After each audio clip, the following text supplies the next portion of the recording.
नमस्कार विद्यार्थी मित्रांनो, माझं नाव आहे उत्सववाडी. आजच्या आपण लेक्चरमध्ये पाहणार आहोत सर्वनाम. संस्कृतचे सर्वनाम याबद्दल आपण आज चर्चा करणार आहोत. तर संस्कृतमध्ये सर्वनाम किती प्रकारचे असतात, कसे असतात त्याची आपण आज माहिती घेऊ. तर आपण आज संस्कृतमध्ये सर्वनाम याचा आपण टॉपिक घेऊ.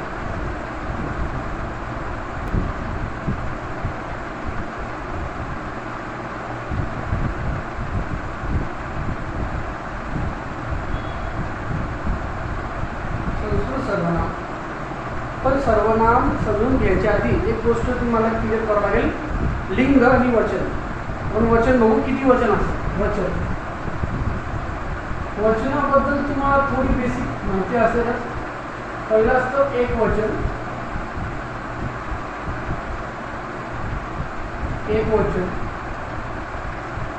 एक वचन बहुवचन तुम्हाला माहिती असेल. पण संस्कृतमध्ये अजून एक असतो द्विवचन. द्वि असं लिहिलं, व असं द्विवचन. तिसरं असतं आपलं बहुवचन.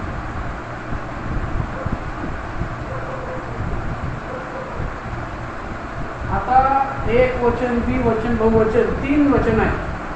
तर एक वचन तुम्हाला माहिती असेल, एका व्यक्तीसाठी एक वचन. एक व्यक्ती आपल्या समोर आहे, एखादा एक्झाम्पल घेता, एक सायकल आहे, एक वही आहे, एक पुस्तक आहे, तर ते असे एक वचन, एकच गोष्ट असते. बहुवचन तुम्हाला आयडिया आहे. भरपूर सायकली आहेत, अनेक सायकली आहेत, अनेक पुस्तकं आहेत, अनेक वह्या आहेत, अजून अनेक टेबल आहेत, म्हणून बहुवचन. पण द्विवचनात संस्कृतमध्ये आपल्याला द्विवचनाला महत्त्व द्यावं लागतं. द्विवचन म्हणजे दोन स्पेसिफिक दोन गोष्टी, दोन सायकल, दोन खुर्च्या. आपण इतर भाषांमध्ये कसं करतो, मराठी, हिंदी, तर दोनला पण बहुवचनमध्ये आपण टाकतो. इथे तसं नाही. दोन गोष्टींना द्विवचन एक घेऊन वेगळी कॅटेगरी. म्हणून हे लक्षात ठेवा, दोन गोष्टी आल्या तर द्विवचनाचा वापर करायचा आहे. कसा करायचा तुम्हाला सांगितलं तुमच्या व्हिडिओमध्ये येणारच. तर तुम्हाला एक तर बेसिक माहिती मिळाली. एक वचन म्हणजे या गोष्टीसाठी, द्विवचन म्हणजे दोन गोष्टींसाठी त्याचा वापर होईल. आणि बहुवचन म्हणजे अनेक गोष्टी येतात. सायकल, अनेक कार आहे, अनेक घर आहे, अनेक गोष्टी बहुवचन. आता लिंग तर तुम्हाला माहिती असेल, आपण मागे पण डिस्कस म्हणजे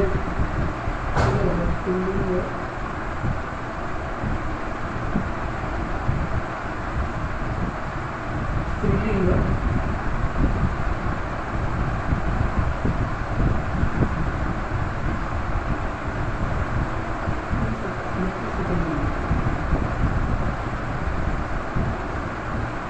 तर संस्कृत भाषेत तीन लिंग आहेत. पुल्लिंग, स्त्रीलिंगाला पुल्लिंग म्हणजे पुरुष, मॅन. स्त्रीलिंग म्हणजे वुमन, लेडीज.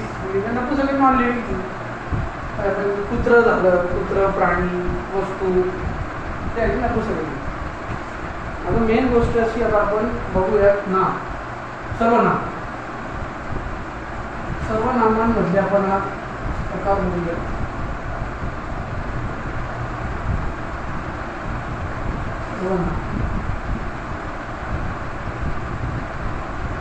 पुरुष काय असतं तुम्हाला माहित सांगतो. पुरुष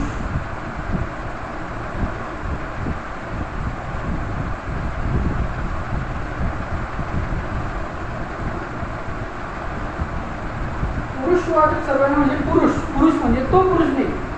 पुरुष म्हणजे तुमच्या समोर तो व्यक्ती आहे का नाही, का तो थर्ड पर्सन आहे, सेकंड पर्सन आहे, फर्स्ट स्वतःशी बोलते, पुरुष प्रकार आहेत पुरुषचे. हेच मी जे तीन आता बोललो, थर्ड पर्सन आहे, तेच पुरुष. आता पुरुष म्हणजे किती प्रकार आहे पुरुषवाचक सर्वनाम म्हणजे. तर पहिला तो पुरुष म्हणजे तो नाही, मेन पुरुष म्हणजे माणूस नाही. पहिलं प्रथम,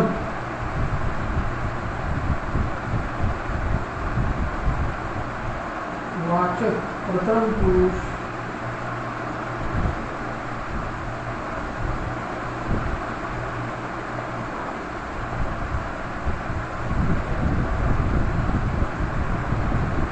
प्रथम पुरुषवाचक सर्वनाम. आता प्रथम पुरुषवाचक सर्वनाम म्हणजे एखादा व्यक्ती आपल्या समोर हजर नाही, तर आपण बघा थर्ड पर्सन म्हणतो आपण इंग्लिशमध्ये. समजा तर माझ्या एखादा विद्यार्थी घेतला, मयूर म्हणून, माझा मित्र आहे मयूर, म्हणजे विद्यार्थी घेतला मयूर. आता माझ्यासमोर मुलं बसलेले, माझ्यासमोर आता मुलं बसलेले, अरे मयूर नाही आलेला, मयूर घरी त्याच्या आराम करत असेल, काहीतरी माझ्या मारत असेल. तो मी एका विद्यार्थ्यांना म्हणतो, अरे मयूर का नाही आला? तो मयूर का नाही आला? तो मयूरशी बोलतो का मी? मग तो म्हणेल नाही, मयूर तर आज तब्येतीची बरी नाही, मयूरला आज बाहेर गेलाय, बाहेर घरी गेलाय. मग आपण काय करतोय, तिसऱ्या व्यक्तीबद्दल बोलतोय, तो व्यक्ती आपल्यासमोर हजर नाही. तो व्यक्ती, ती व्यक्ती, स्त्रीलिंगी असेल तर ती, नपुंसकलिंगी असेल ते, तो, ती, ते, तो. तर याची कशी डेफिनेशन आहे? एखादा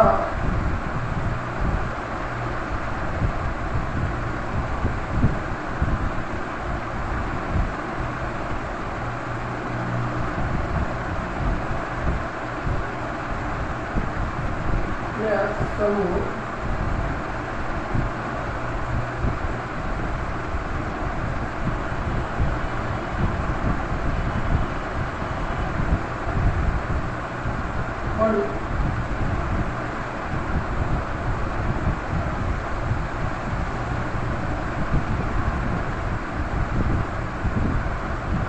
आपण म्हणतो त्यावेळी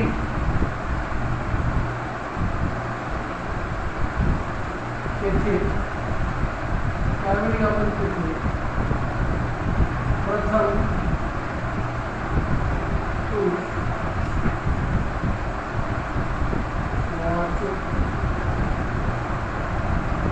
सर्वनाम वापरतो. जर आपण एक्झाम्पल म्हणून कसं असतं, तो आपण म्हणतो, तो, ती, ते, त्या, अशा काही शब्द आपण वापरतो.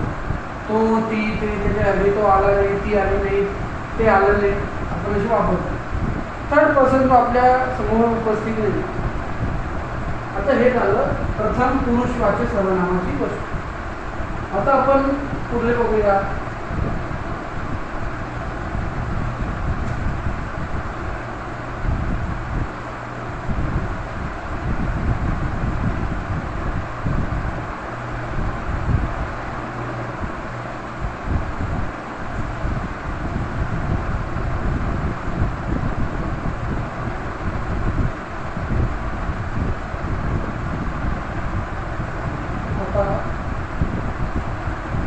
हा जो आहे, हा आहे मध्यम पुरुषवाचक सर्वनाम.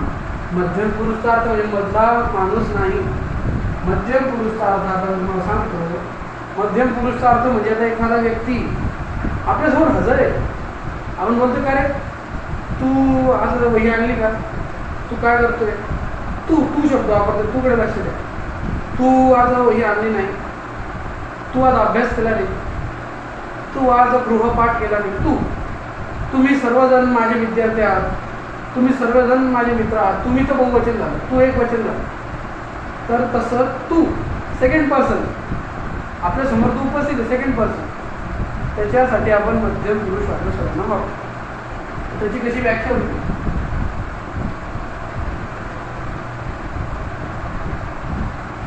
एखादा व्यक्ती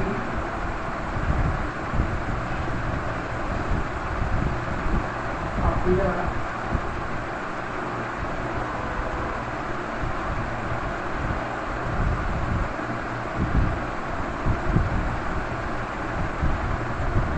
हजर असेल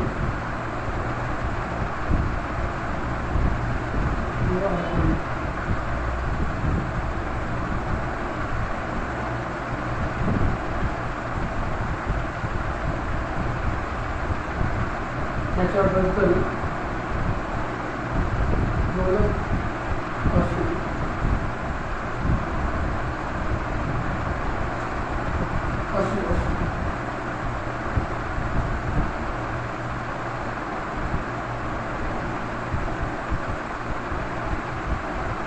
त्यावेळी आपण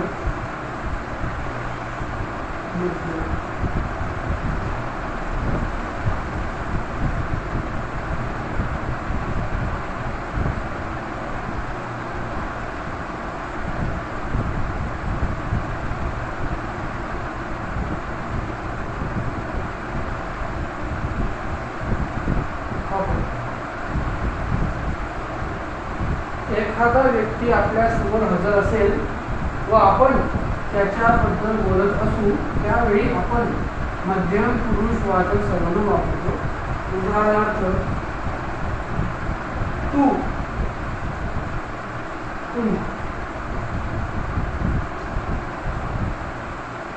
तुम्ही सर्वजण माझे मित्र आहात. तू माझा मित्र आहे. तो अभ्यास करत नाही, तू काही करत नाही असं म्हणतो. आता वापरले जाते.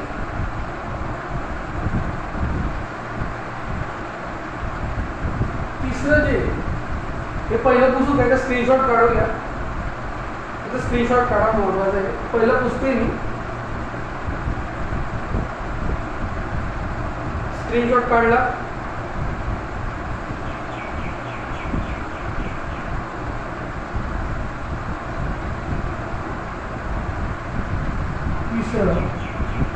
उत्तम पुरुष.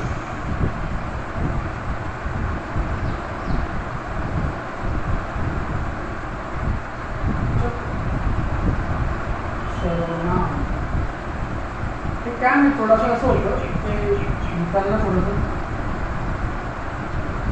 उत्तम पुरुष वाटत सगळ्यांना. आता उत्तम पुरुष म्हणजे उत्तम पुरुष नाही, एकदम चांगला पुरुषचा असा अर्थ नाही. उत्तम पुरुषचा अर्थ आपण स्वतःशी बोलतो. स्वतः, आपण, आम्ही, मी मी मी तर यार आज अभ्यास केला नाही. आपण स्वतःशी बोलतोय, फर्स्ट पर्सन येतं. एकच व्यक्ती राहत आहे तो आपण स्वतः असतो. मी तर अभ्यास केला नाही आज,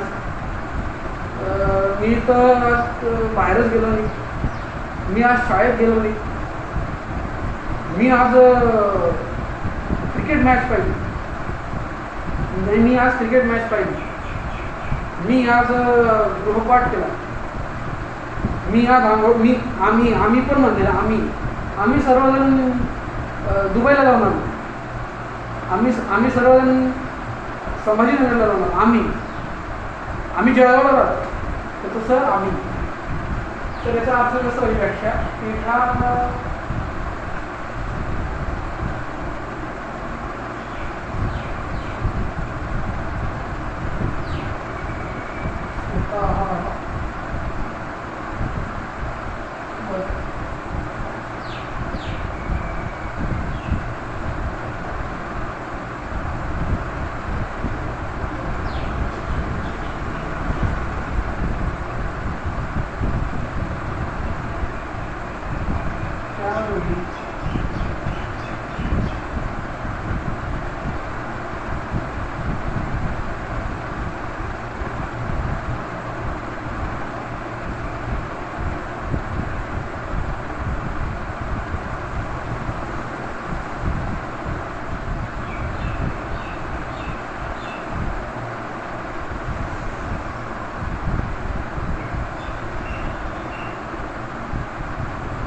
एखादा व्यक्ती स्वतःबद्दल बोलत असेल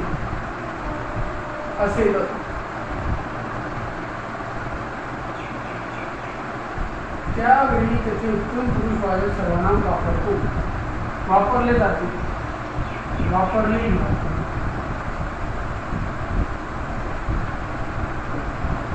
उदाहरणार्थ मी, आम्ही असे काही शब्द वापरतात. तर आता हे सर्वनाम आहे. तुम्ही मागच्या लेक्चरमध्ये तुम्हाला घेऊन दिलं होतं, 11 होते ते. हेच अर्थ आहे त्याचा. तत्चा अर्थ म्हणजे तो, ती, ते. त्या स्त्रीलिंगी पुल्लिंगी मी टेबलची व्हिडिओ बनवणार आहे, ते तुम्ही नक्की पहा, तुम्हाला नक्की समजेल. तर आता हे झाले 3 सर्वनाम आपले कंप्लीट. तर आणि एक सांगतो, उत्तम पुरुष मध्यम पुरुषसाठी उत्तम पुरुषसाठी बघा अस्मद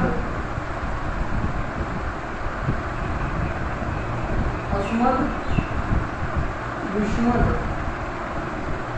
हे फार महत्वाचे पाठ झाले मागच्या लेक्चरमध्ये बोललो होतो. अस्मद हा उत्तम पुरुषसाठी आहे, युष्मद हा मध्यम पुरुषसाठी. तुम्हाला हे पाठ करावे लागते एकदम, म्हणजे पाठ झाले ना तुम्हाला काही प्रॉब्लेम नाही. आणि मी मागच्या लेक्चर 2 विसरून गेलो होतो सर्वांना. एक तो होता भवत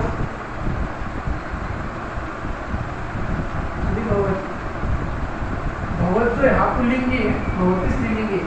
आता हे भवतीचा अर्थ काय असतो? भवतचा अर्थ म्हणजे आपण रिस्पेक्टफुली म्हणतो. आपण रिस्पेक्टफुली एखाद्याला बोलतो, म्हणजे आपण आता एखादा कोणी मोठा माणूस येतोय, एखादा छान म्हणजे एखादा समाजसेवक येतोय, तर आपण काय म्हणतो, आपण इथे आपण इथे आल्यामुळे खूप लोकांना सेवा झाली, आपण इथे आल्यावर आम्हाला चांगलं वाटलं, आपण शब्द आपण रिस्पेक्टसाठी हे शब्द हे सर्वनाम आहे. टोटल 13 आहे. त्या दिवशी 11 लिहून दिले होते, टोटल 13 आहे. तर आज आपण लेक्चर इथेच थांबूया. मला नक्की तुम्हाला लेक्चर आजचा आवडला असेल तर नक्की लाईक करा, शेअर करा. भेटूया पुढच्या व्हिडिओला. नमस्कार, धन्यवाद.